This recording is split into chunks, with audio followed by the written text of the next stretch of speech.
Hello, and welcome to Lore Watch, a roundtable freeform discussion about lore and your favorite media. I'm your host, Joe Prez, one of several lore-focused folks from Blizzard Watch, and I've got my marvelous co-host with me today, Matt Rossi. How you doing today, Matt? I've been playing World of Warcraft a lot. I got my character to 80 yesterday. Congrats! Not quite through the last zone, so I'm like mulling over some things. I have one thing. Do you mind if we just jump into this and we could then do some questions after? Yeah, you know what? I think might as well. So before we do that, I just want to make sure that everybody understands that this episode will absolutely contain some spoilers, some major, some minor. If you are making your way through the campaign or story before the beginning of Season 1, you may want to either come back to this or skip this episode. Just wanted to give you a heads up before we get into it, because I have a feeling we're going to go to weird places today. All right. Now that that's out of the way, Matt, you have the floor. Well, the first thing I noticed, I was messing around just taking screenshots, and I noticed something. There isn't a single human in the Arathi. There's one. Okay.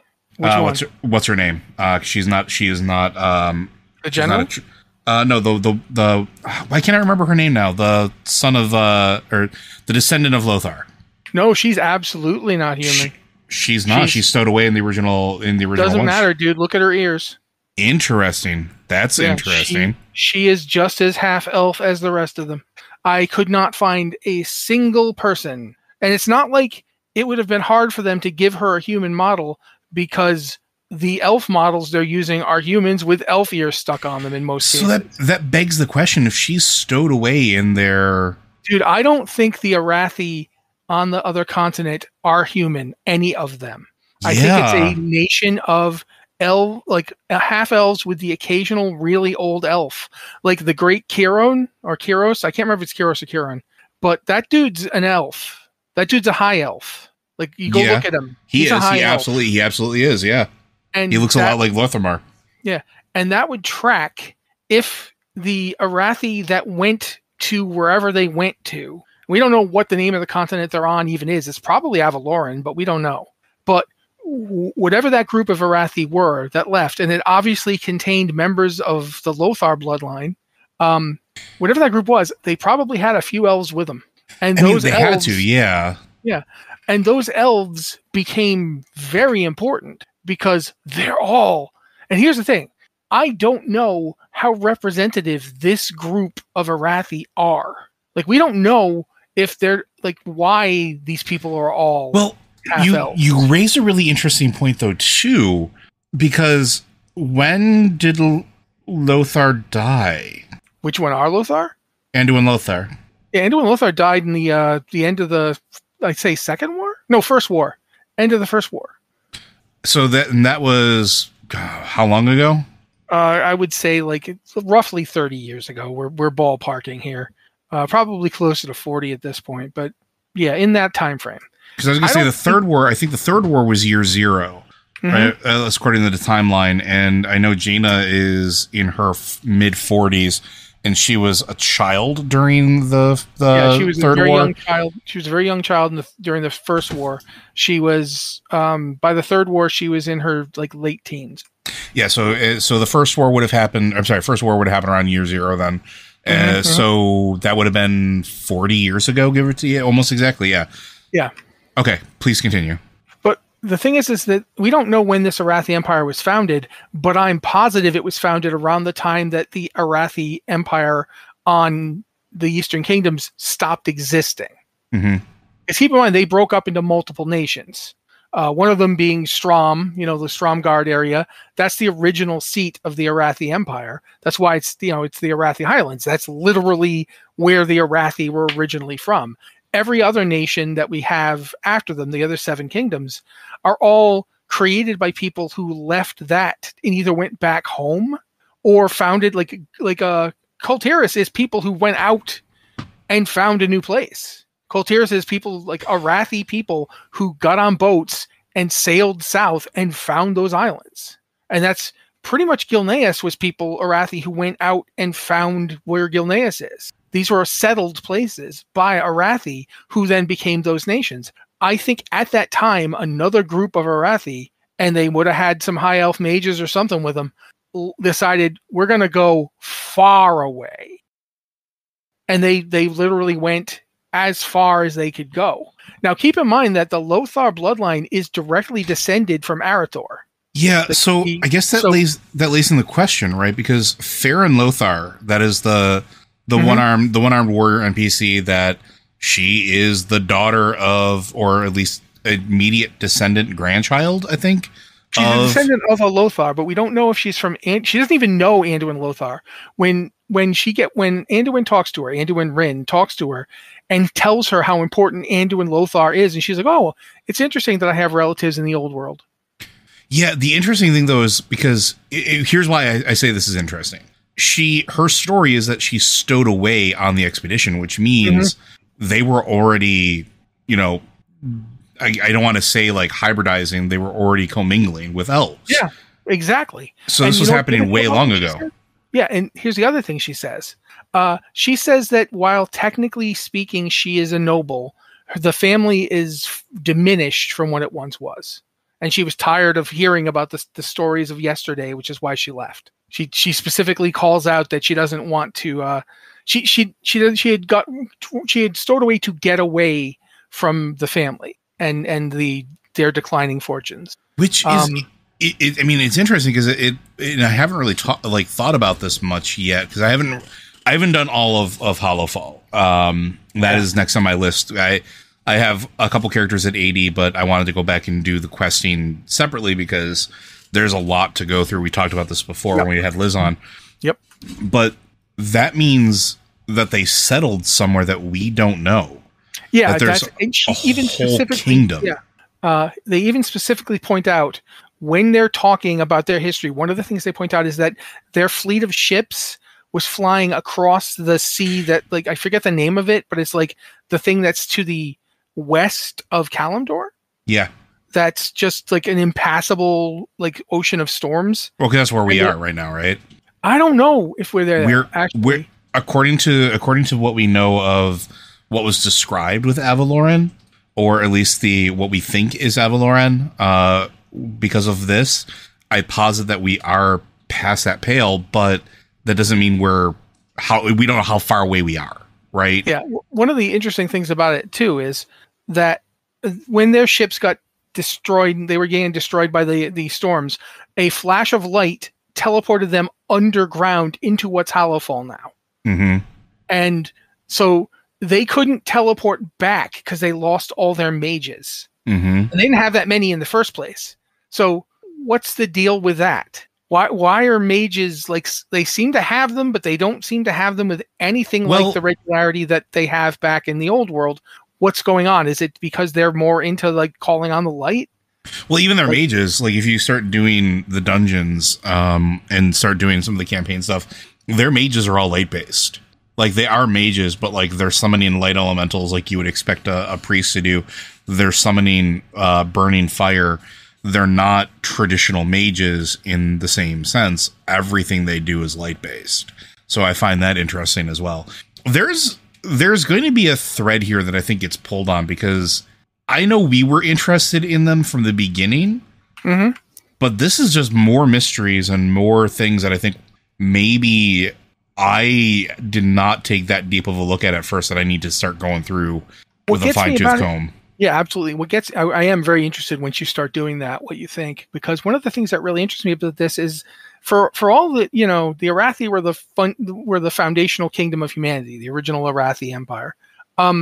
If these guys are almost all half elves, if they have like a line of people who are so interbred with elves that now when two Arathi get together, their child is just as half elven, even though they don't have a elf parent and a human parent. They just have an Arathi who is also a half elf.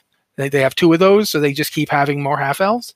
Even if that's the case, what that means is that the human supremacy of the Arathi Empire is nil. What if it's also, and I'm kind of curious about this because we talk about them being teleported underground by the light. This is kind of a huge story point within Hallowfell, especially with the day-night cycle that they are now going through. And the giant star. One thing we do know, and we haven't seen this with humans yet, what if this is an evolution? What if it's not purely from, like, just culturally diversifying with how they're breeding in their kingdom? What if this goes beyond this? What if this is an effect of being so close to a Titan something or another, being close to an energy source that's modifying them, and that's where their kingdom started from? Like, or wherever they settled, wherever they landed, that's what caused them to sort of, like, move into this, and I hate to say half-elven state, but this half-elven state. Because we have, 3 other confirmed half-elves that we know of? I mean, we did, yeah. We did. And they don't look anything like this. Their ears are longer. They're more elf-like. Do you know who does? Caligos. In his form, he does, yes. Yeah, his half-elf form that he dons is... I want to put a pin in what you just said, because I do think there's something to come back to, but I think I need to circle around to it. Sure. I think it's interesting that the Arathi Emperor, whoever that is, and that's all we ever hear is the Arathi Emperor. We don't get a name. We nothing like that. But that Arathi Emperor apparently predicted through visions that this would happen. Mm-hmm. It's even sent them to find, Renelash, which is their war of light and darkness. And by the way, Renelash is an elven word, and it's specifically High Elven, and Ren means shadow in Elven. Remember the name of the Nightborn is they call themselves the Kaldurai, the Rendurai. So we know that the word is Elven. I think if the Emperor of the Arathi is using Elven names for things, I think Elven is one of their languages. Okay. Which would again go with the Great Kyros and so forth. So I don't think the evolution thing is what's happening in terms of them having an Elven aspect to their culture. I think it's just they have an Elven aspect to their culture. But I do think it's interesting that the Arathi Emperor didn't seem to have any problem with the idea of sending a fleet that, if he's seeing things, he would have known probably a lot of those people were going to die. Mm-hmm. He had no problem sending them with essentially faith that what would happen to them happened to them. Like, what teleported them? Was it the star? I can't remember. It's Belderoy? Belemeth? Belemeth. Whatever. I don't think it's called Belemeth. Not Belemeth. I'll look. You keep going. Yeah. Whatever that thing is, the name of, they call it their star. I think it did this. Belladar. I think Belladar did this. And there's a thing that gets said when you go into the next zone and you start meeting up with the weird bat people who are very obviously elves. Very obviously that as far as we can talk about that too, but that looks like that missing link that we were looking for between night trolls and night elves. Yeah, they're very half and half. They're like elf trolls. But what I really took from meeting her, and I haven't gotten enough into the zone yet to have no full theory. So if there's stuff in the zone later that explains it, I apologize for not knowing it yet, but I am working on it. She basically says that when the day-night cycle on Belladar started, it was when the black blood became active, the black blood of the world, which we've heard about a couple of times, and now we're actually seeing. And that coincides with Sargeras' stab. We already know that from when we're talking about Belladar, and I forget who says it. I think Anduin actually says it. He's like, well, that's right around the time that the sword got stabbed. And we know that one of the things going on is that for whatever reason, Xal'atath is kidnapping people, lots of people, and even not just the people in Dalaran, she's grabbing people from all over the place to the point where some of the Nerubi are actually angry at her and want her gone just because she's disrupting their culture with all these humans, and she's kidnapping and all these weird ascended things that she's making that are less like Nerubians. And that has me thinking, if all of this started when Sargeras stabbed the planet, and when they're rebuilding the fires in Hallowfall, Anduin says this isn't Azerite, but it's close to Azerite. When they're finding the fragments to reignite the holy fires. And they're talking about Belladar like it could bring them there. And the stuff is very clearly crystallized. I mean, it's got a day-night cycle. It's a big hunk of crystal. I don't think that many people are surprised at ideas that the Naru might be involved. Yeah, and that's one of the things we talked about before, and we talked about that our other episode too. So yeah, we've previously had the Naru the Naru used Velen's visions to help plumb the future. What if Veladar is doing that with the Arathi, and specifically the Arathi Emperor? What if the star thing bridged to him or her? I mean, I think they usually say he. But it has me thinking we might be looking at Beladar, and it might be a proxy. Like Beladar is to what's happening as I don't know how to put it, like a Titan. It's not a Titan, but it's serving that role of a Titan in the story. Hold on, because we learn about the Prime Naru before, and we know how they're exceedingly large, right? Like they can be very, very big. Yeah, when we saw Zera, she was not doing well, but yeah, the idea is that they can be massive. I mean, for that matter, Beladar reminds me an awful lot of a Naru ship. Yes, I was just going to say that. It looks a lot like what I would expect a Naru ship, in this case, perhaps a crashed Naru ship. Somewhere in my brain, Anne is just screaming. I keep going back to Anne's original tinfoil hat post about a loon being a Naru. And I'm just in there like, what if this is a loon ship? But I don't know. One of the things I keep thinking about is that we know this much too. Naru technology and the crystal technology of the Draenei, which is derived from it, create living things. It does. The ship is alive. Yeah, we know that about the Eridar. We know about the Exodar, all the ones that are orbiting Tempest Keep, and including the Exodar, which was one of the original satellite ships. They're all alive. So it might be that, if a loon was on this thing, whatever. Let's assume for a moment Beladar doesn't have anything to do with a loon, just because that way lies another 3 hours of show. But even if we just assume Beladar, we are coming back to it at some point. Yeah, we'll just assume that Beladar is just a crashed Naru ship. If the crew were killed or left or whatever, the ship itself could be doing all this. Yeah. In fact, it might have to. It might be calling out to anybody with sufficient light to come help it, because it's in this world that needs help. And we know that the crystal, the radiant song is not Beladar, but Beladar might be the means by which the signal is being sent, because we know it talks to Magni directly. If you've done the whole bit with, oh bloody heck, what is the name of the zone? The first Radiant, the Radiant Depths? Not the Radiant. Ringing Depths. Ringing Depths, yeah. If you do the whole storyline there, one of the things you see, can we put a spoiler warning up, right? We absolutely did.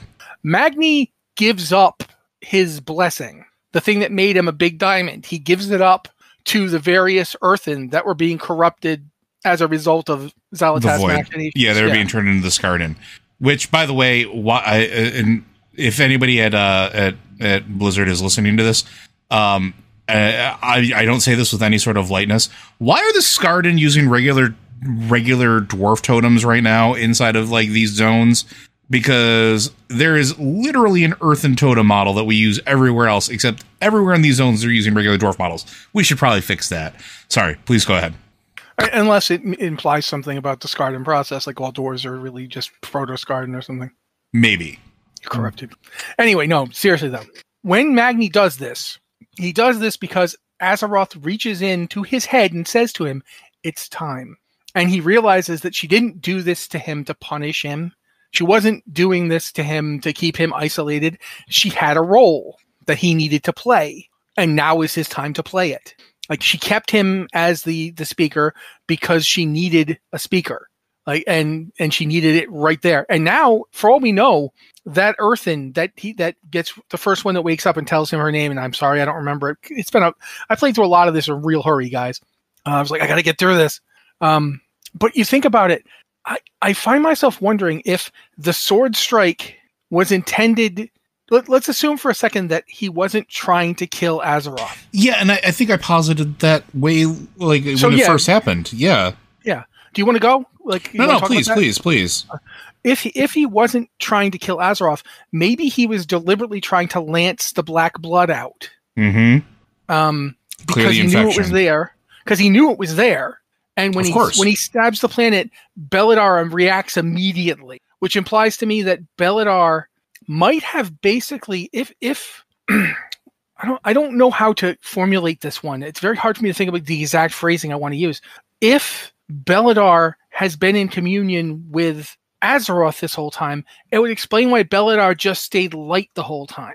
Like, because the World Soul would have just so much power. Mm-hmm. There'd be no need to stabilize itself. There'd be no need to like go into cycles, especially if there's a Naru in that thing somewhere. Or perhaps the Naru and Beledar have basically become one. Yeah, we don't know how it works. We also don't know. Like all we know about that is like again going back to the Zera thing, that in their dormant form they are basically a giant crystal. That Zera's crystal looked an awful lot like Beledar at a smaller scale. Just going to throw that out there. And for that matter, one of the Naru that they had inside the Exodar, the one that was descended from Zera, that one, when they were killed, was basically the heart and mind and soul of the Eridar, the Exodar. So that might be, like, if Beledar is a Naru or related to the Naru, that might be what's going on inside Beledar. That there might be, like, a prime Naru that is essentially the thing's heart and nervous system and everything. So they might not even be able to separate between the ship and the being. We don't know. There's a lot we don't know. For all matter, we don't even know if it's a Naru or not. But it feels very Naru-y. It's crystalline. It goes from light to shadow. Yeah, it's got a lot of Naru feeling to it. It even kind of looks like one of the Naru ships, because you see the Naru ships from underneath and they have the crystal stuff hanging down from them. Mm-hmm. That's what this looks like. It looks like the top part of it is still up in the rock somewhere, but the bottom part's sticking out. A lot of possibilities here. Like maybe it's straight up. One of the things that could have happened was that it just teleported straight into the planet and got lucky and got a cavern. Another possibility is that it made those caverns. I was just going to say that we know that they have exceptionally powerful, for lack of a better term, lasers that are capable of a large amount of destruction.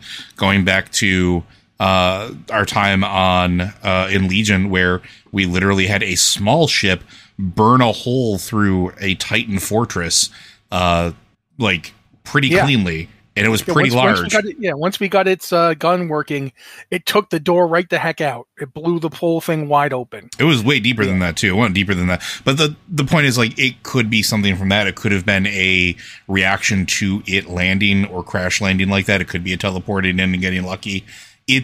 We don't know yet. We just know that it's stuck into the ceiling. But what we do have is a lot of interesting resonances. We've got the Arathi Empire, which has this whole idea about fire and light as one thing. And that makes sense. When you first hear about the Holy Light, it's probably pretty tempting to describe it as fire. But that also means that they possibly have connections beyond, like, just the light. They might have a sort of elemental planes, so forth, whatever. But they definitely have a similar ideology to the Naru. It's interesting that you mentioned that too, because that's another thing that I think is maybe a little bit interesting, because I keep going back to the Avaloran thing. In the discs and in the stuff that we know about it, it was almost described like a penal colony, or like just a lawless place, or whatever, for whatever reason. And it doesn't seem to be that, although there is a whole story thing when you get to the end of the campaign. Have you finished the campaign yet, Matt? No, I'm in the middle of doing so. I have not gotten to the end of it yet. That's one of the reasons I said there might be stuff that explains things that I don't know. Okay. There is a moment that is not really explained. And so there's like this moment where the Earthen sort of declare themselves free of the Titans' edicts, out of necessity. They have to. It's the only way that they're going to survive, that they're going to grow, et cetera, et cetera, et cetera. The moment they break the Titan machine that essentially the edicts live in, a gigantic Titan construct that looks a whole lot like a gigantic version of the very first boss of Uldir, comes out of the water off the side of the island and starts making its way to destroy Dornogal, where you have to save them from doing so. So the question is, why is that there? Why was that there, and why was that failsafe put in place when no other Titan facility that we know of had a failsafe like that? There were no Titan Watchers. We know that the Titan Watchers have either been gone so long that they don't know who they were, or they just have no idea who the Titan Watcher was that put him there. I think that's deliberate, by the way. I don't think they forgot nothing. I think would agree. Took the information out. And the reason I think that I agree with you is because memory plays a keen part of it. They're essentially programmed, and I've talked about this before. They have a finite amount of memory, and their memory starts to fail them at some point and starts to degrade till they just die. They don't remember their friends. They don't remember their purpose. They don't remember anything. And their gems, their memories, if they are extracted before they die, can actually be read. They can actually be re-experienced by a Titan machine that's back in the main city. But the interesting thing is this gigantic robot that almost looks like a jailer-esque creation starts heading towards the Dwarven city because it's literally right there. It's just off the coast of it. And it's going to destroy them. So I think this idea of it being something that's not a true Titan facility, that it is something that maybe had some special purpose, that maybe it was either a penal colony or it was something that whatever they were originally working on or supposed to be working on or guarding, they weren't allowed to essentially know what that was, which is why the edicts were put in place. And the edicts were all something like, I'm the steward. I make sure that the city runs and the people hold to their edicts. Or I'm the machine speaker. I make sure that the machines of the depths are working and processing the way that they need to. Or I am the storm warden, and my job is to make the storm riders and protect everybody on Dornagal. But I find that really, really interesting, and I'm kind of curious why that's there. If it was there because of the Black Blood, or were they there because of the crash ship? Was the crash ship there beforehand, right? Yeah, I think that the Black Blood is definitely part of their purpose. It would make sense that because of the way you go straight down the core way, you hit the Ringing Deep, then you're in Hallowfall, then you're in spidery place. I can never remember the name of that. Ankahet. Each of those places, it feels like you're in a straight line to it. Of course, the Black Blood and the Nerubians seem to be very well intertwined, which they would be. Mm-hmm. I find myself wondering if we're standing on Yashraj's corpse. We might be. Like the actual part of him. That whole zone looks like it. I'm not going to lie. And the part of him that would have still been in the world when he got pulled out and is, ripped open, that stuff, like, it would still be there. Yeah. And you remember your thing about world trees and how, like, the remains of the initial world tree may have still served as a shield? Yep. I keep finding myself wondering if that's what the kind of elfy druidy baddie people are doing. So I had that same trying to work like the world tree mojo over the old god mojo, if that makes sense. Well, so we know that there have been other world trees throughout history that we haven't seen. We know that for a fact. We've read or at least inferred that there were other ones that would have possibly been placed at great places of power or for very specific purposes. This is a giant crater we're in. You go below ground, like you go beneath the Isle of Dornagal, under Khazal Gol, it's all a giant crater, and there are two very distinct portions of it. So you have the Ringing Depths, which looks like it is almost like a routeway. Like if you pull up the map and you look at it, everything sort of like looks like these giant burrowing paths that all sort of like are reaching out from a central point. And then if you look at Hallowfall is just this big empty cavity that all of a sudden these folks have put themselves into. And then you get into Ankahet, and Ankahet looks very old gaudy, not just because there's Nerubians there.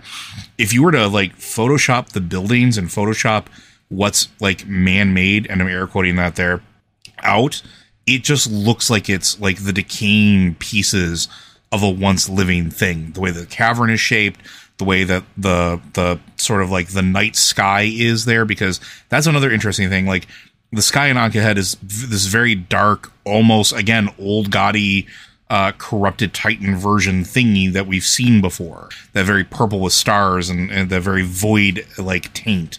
But the other thing that I find interesting is that the Dwarven city, it looks very much almost like it was carved out of a tree stump. Like that mountain, it looks very natural. It looks very well inclined. And even like looking at the storm rookery, what's growing on top of the storm rookery? It's a giant effing tree. Like, it literally is a building carved into a mountain that is also part of a tree, which doesn't seem very dwarfy and doesn't seem very titany unless there was a specific purpose. So I think you might be onto something and that there's more to this. We haven't gotten to the campaign that deals with the story that deals with the, I'm going to call them elf trolls. We haven't gotten there yet. We don't really know what's happening with them aside from they have a society, they're underground, they're off in their own thing, and they are very clearly druidic in nature. They very clearly have a tie with that, which means you might be right. They might be trying to do something against the Black Blood with that remnants of whatever the World Tree is, or a World Tree scale item. But this whole island, everything we're hearing, this cavern, may be an intentional thing. The other thing that I think is interesting is the I forgot what they're called. They're like Feywolds or Wold Fays. They're these little tiny dwarves that are scattered throughout the surface area of the island. And I think there's some in the depths. I haven't found them all yet. I don't think anybody has. But they're almost always accompanied by a tablet. The tablet is always incomplete, and they're inert. They're like Feywold watchers or something like that. But they don't have any adornment, and they're very druidic in nature in that they almost look like they're being reclaimed by nature in a way that the other ones are not. There's plenty of earthen monuments and final resting places throughout the island that are just perfectly fine. There's some on top of the mountains. There's some underneath the water. The only thing they have in common is they just exist. But these ones look like they're being reclaimed by nature. They're always hidden inside of like brush or earth, or it looks like they've been molded around to be kept safe.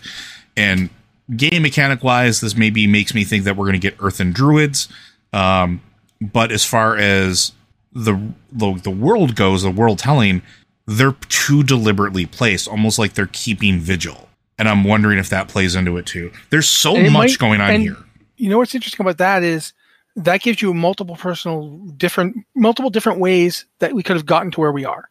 Exactly. There's that bit in the beginning where you see that there's something going on that's so bad that the earthen, the machine speaker earthen can't even be with you. Like, what's his name? Well, we know Daegrin II is like trying to. This is in the Isle of Dorne when you first find out about the Watcher that they had. Daegrin is trying to help her. She can't function. Mm-hmm. Like something is telling her, no, you can't do this. You can't access this. You can't know this. And you go in, you find out about the Titan Watcher. You see it, although you don't see what its name is. Or you anything. Get a vague form of it. Then later on, you run into the person, the Titan Forge that it was talking to, and you fight that and destroy it because it's completely rambling about not allowed. So this could all have been part of the original failsafe that they literally put them over,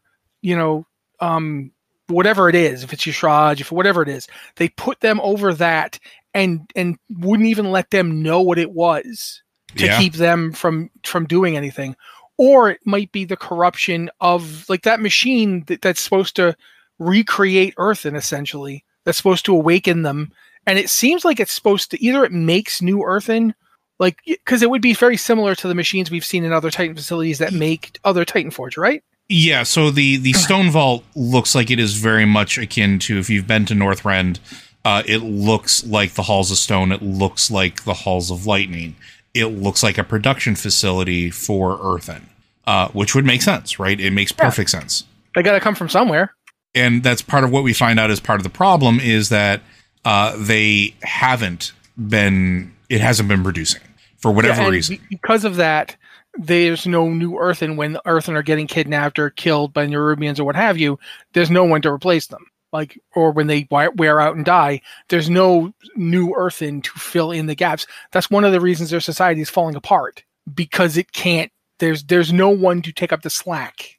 Mm-hmm, mm-hmm. In a weird sort of way, that's why they're willing to work with us, because they recognize. Partially, it's because Magni shows up as a big diamond, and they're like, "Oh, one of the diamond ones." But also, it's because they don't really have a choice. They don't have anything. even the guy who's like the dude who dies in Zone 1 there, who starts off pretty xenophobic, but he's very quick to understand that his people are dying. And if he doesn't protect all of them, he won't have anything left to protect. That would be Baelgrim. Baelgrim, yeah. And a lot of people like Baelgrim's death didn't matter to me at all. I'm like, well, I mean, I'm sorry, but dude, very important. Not just that it was important, it's actually, if you're paying attention to the quest, it's set up.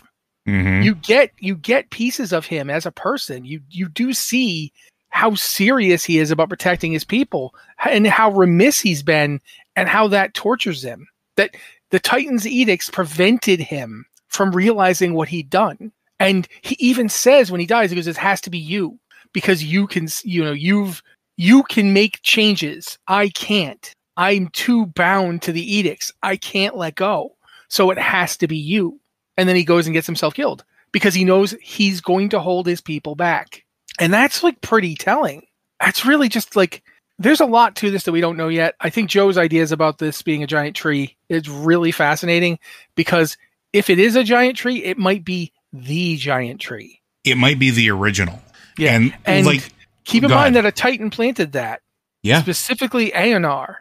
And which is why I'm saying, working with, go ahead. I was going to say, which is why I think we might possibly get some connections with the Loon here as well, because one of the other things, and I talked about this briefly, one of the things we know from the stories of the ancient races is that a Loon would, during the day, go beneath the surface of Azeroth, go into the Well of Eternity.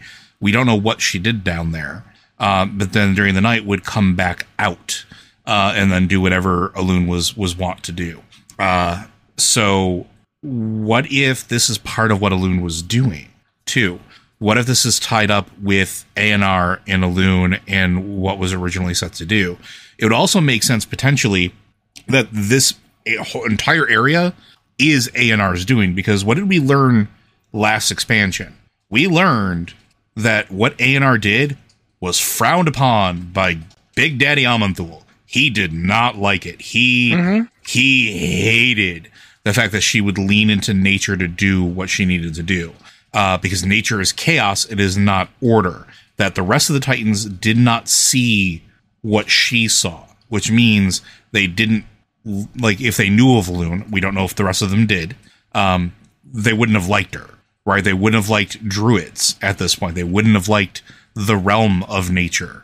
But if this is something that is really heavily tied in with Aeonar and Elune and druidry and nature, and something that was put in place, like you said, if this is pieces of Yasharash's body, because we don't know the full expanse of what part of his body was removed.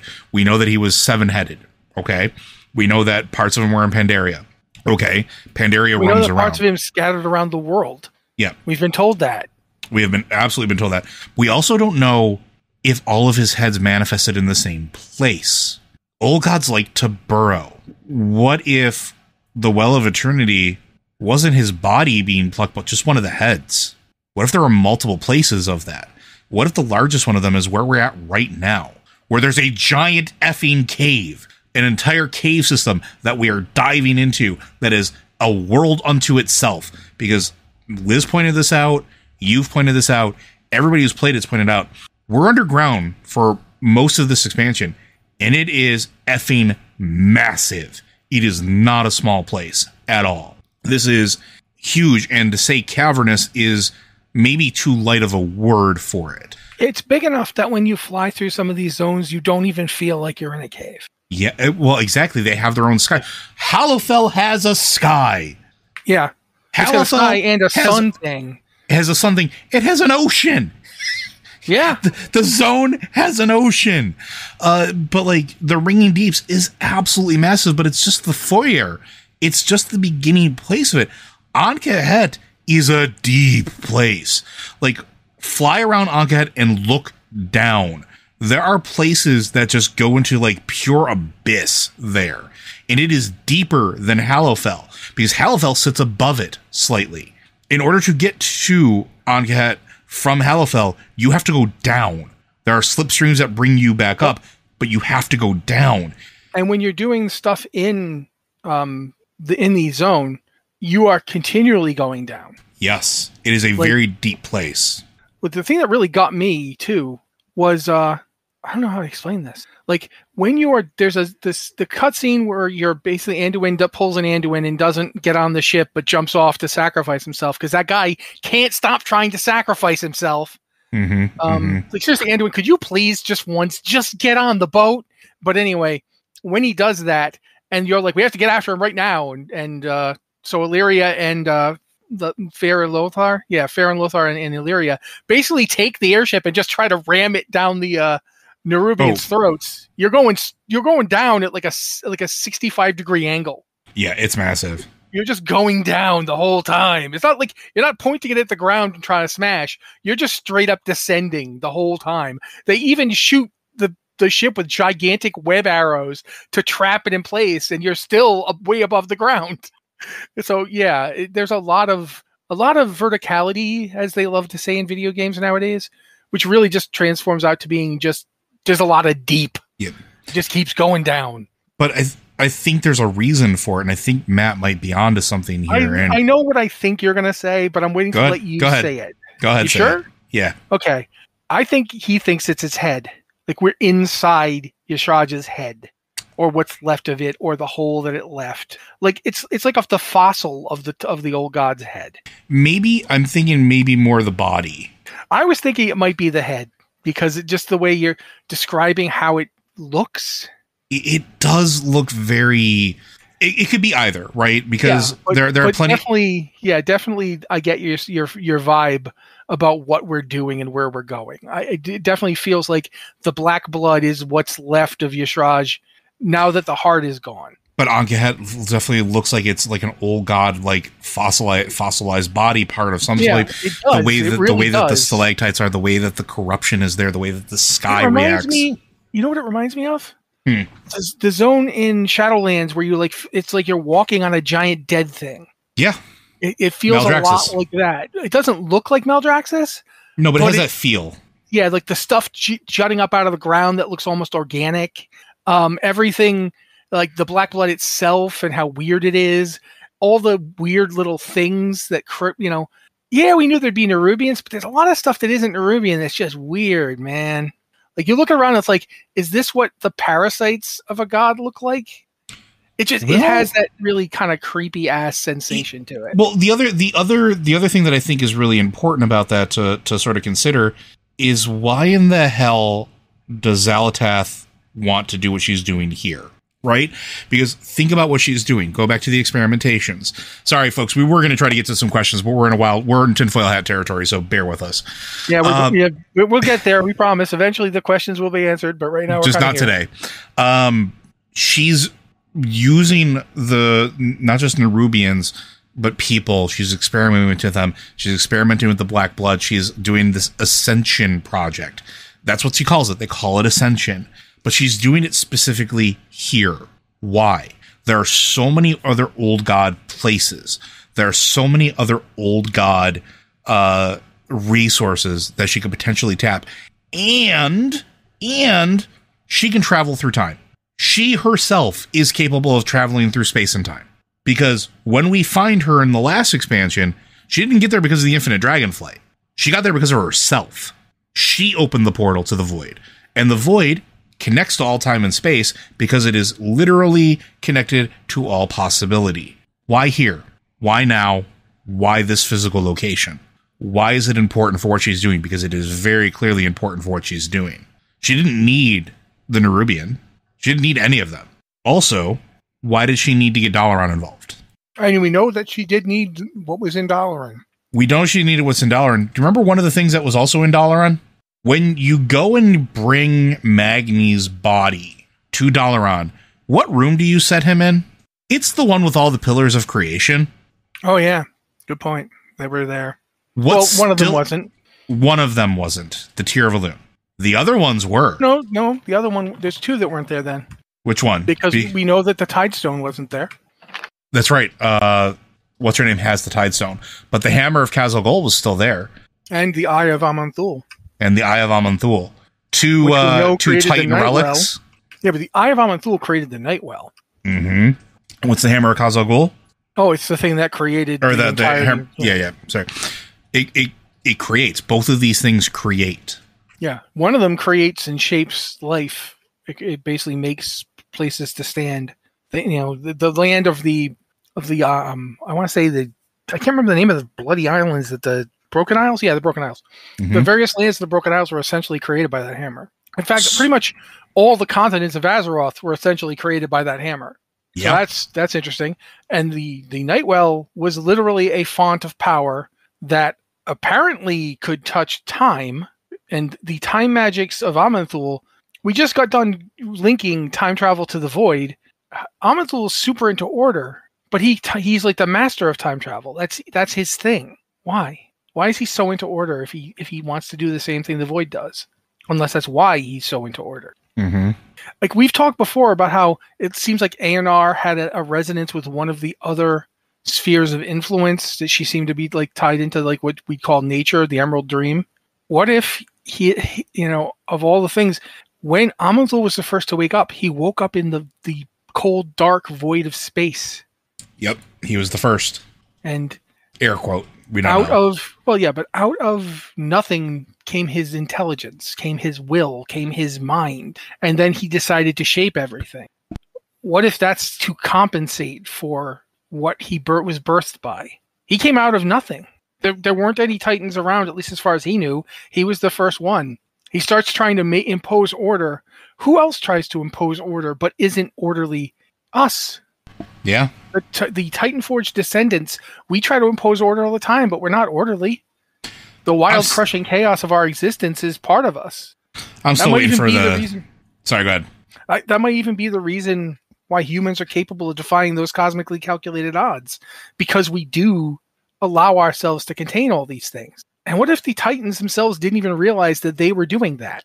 Oh yeah, that they were each embodying something that beyond order, in the same way that the first ones wanted all these things brought together in one place.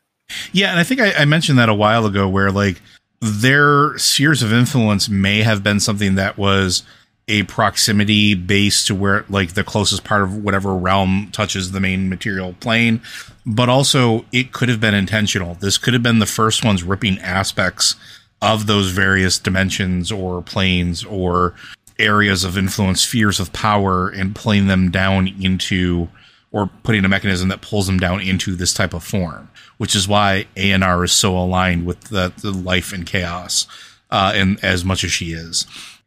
This is maybe why Sargeras was the way he was, because he was very militant, but he was also very, what's the word I'm looking for?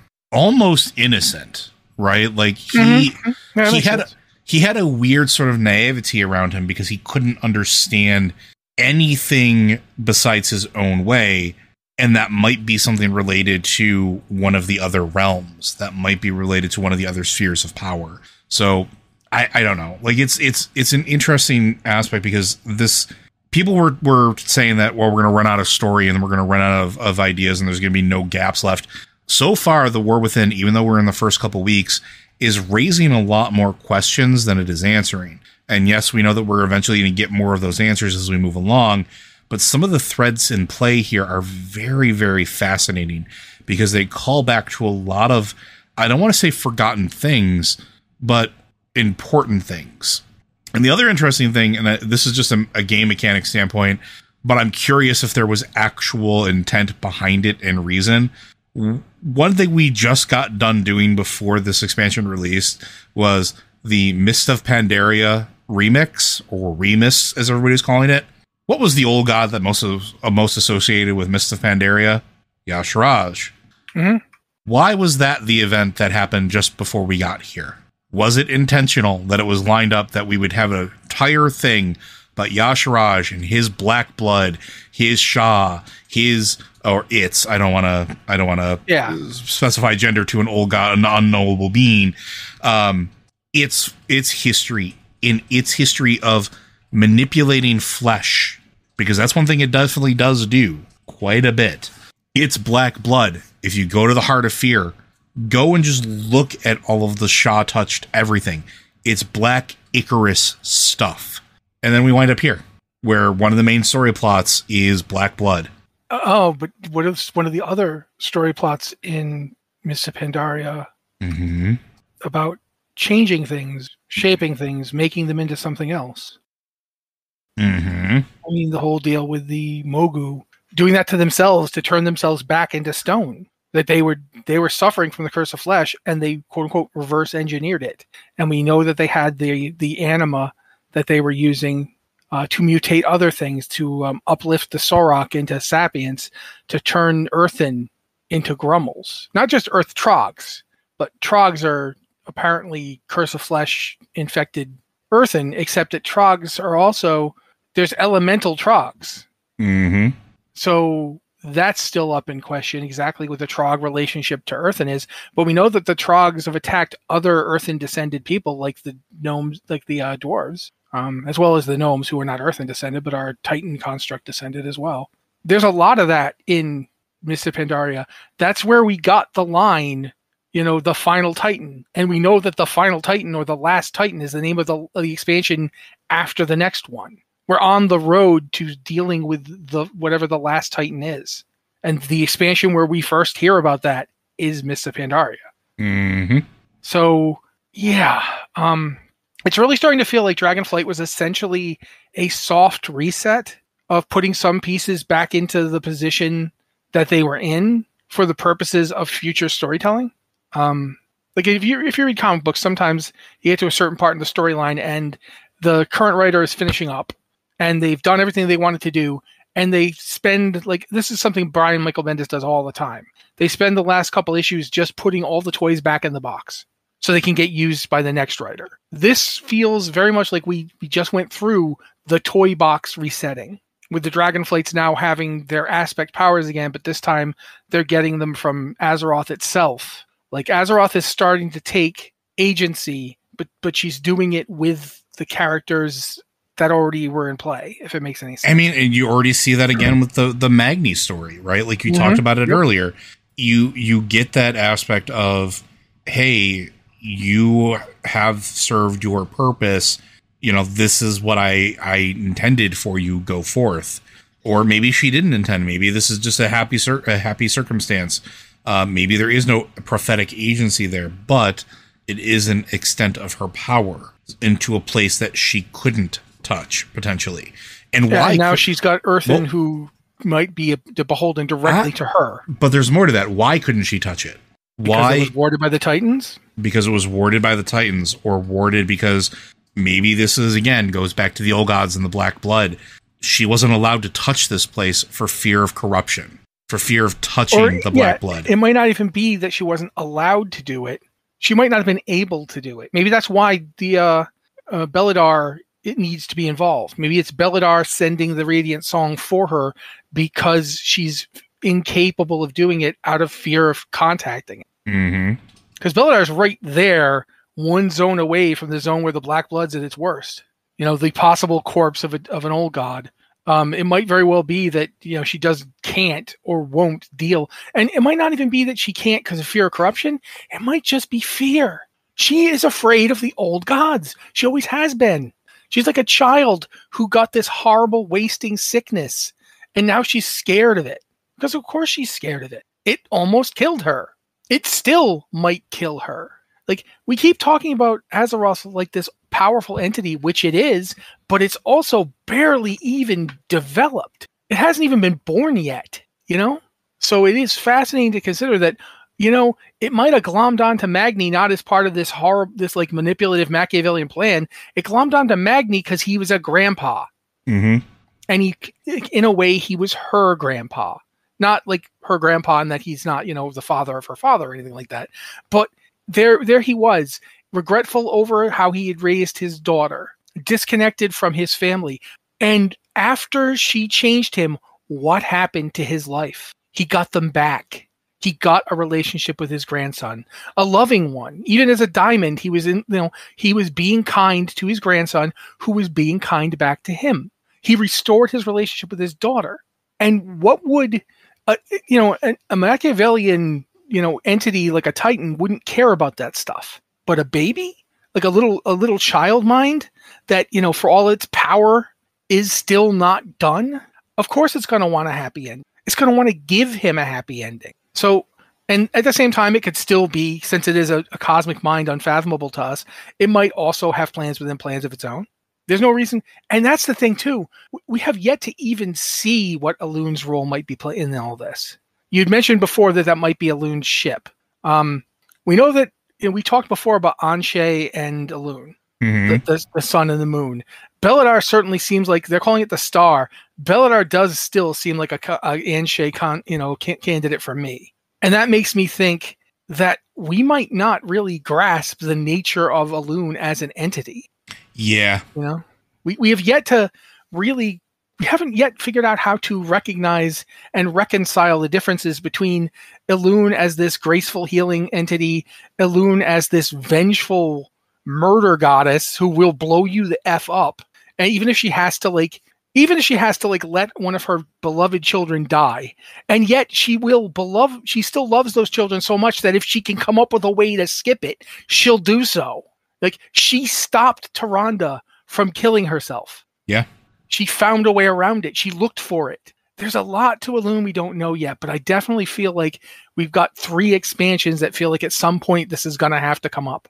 I would be exceptionally surprised if we don't get anything with Elun in this one, but certainly in Midnight.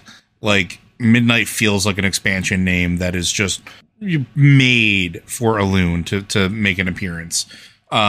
But you're right. The most important thing, we say this a lot, is we don't know everything we don't know. There's so much going on here. There's so much that's getting sort of pulled on or put in place.